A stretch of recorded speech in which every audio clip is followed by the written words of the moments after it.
ST आरक्षणाची अंमलबजावणी ST आरक्षणाची अंमलबजावणी एकट एकट आरक्षणाच्या हक्काचं एसटीची अंमलबजावणी दीपक दादा बोराडे सर आप आगे बढ़ो।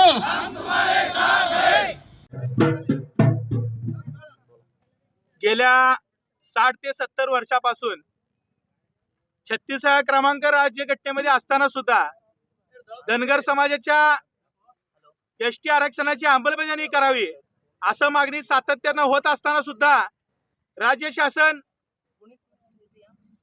या ठिकाणी कुठल्याही प्रकारची गांभीर्याने दखल घेत नाही। अनेक आंदोलनं झाले, अनेक मोर्चे झाले, परंतु एसटी आरक्षणाची अंमलबजावणी या सरकारनं GR सुद्धा काढला नाही। आज धनगर योद्धे समाजाचे नेतृत्व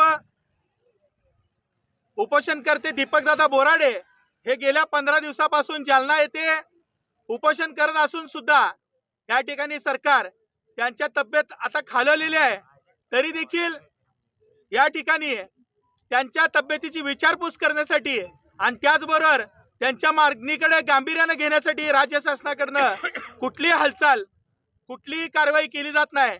त्यामुळं त्यांच्या आदेशानुसार या ठिकाणी महाराष्ट्रामध्ये ठिकठिकाणी रास्ता रोको आंदोलन या ठिकाणी आज जाहीर केलेलं आहे। येणाऱ्या काळामध्ये या रास्ता रोकोचा गांभीर्याने लक्षात घेता सरकारनं एसटीचं आरक्षण द्यावं ही मागणी आपल्या माध्यमातून करतो। आणि त्याचबरोबर जर या मागणीला जर त्यांनी डावललं आणि या मागणीचा विचार केला नाही, येणाऱ्या काळामध्ये समाजाच्या वतीनं आणि महाराष्ट्रामध्ये संबंध समाजामध्ये असंतोष निर्माण झालेला आहे आणि तो असंतोष या ठिकाणी भंडाऱ्याच्या माध्यमातून येणाऱ्या काळामध्ये मुख्यमंत्री असतील, उपमुख्यमंत्री असतील, मंत्रिमंडळाचे सर्व मंत्री असतील यांना आम्ही महाराष्ट्रभर फिरू देणार नाही अशी समाजानं या ठिकाणी एक मीटिंग घेऊन आम्ही निर्णय ठरवणार आहोत। आणि त्याचबरोबर या ठिकाणी मुंबईमध्ये जाण्या देखील आणि मुंबई या ठिकाणी पिवळी करण्यासाठी या आम्ही एसटी आरक्षण आमचं हक्काचं आम्ही मिळवून घेऊ अशी आजच्या आंदोलनाच्या माध्यमातून आम्ही हे करतो।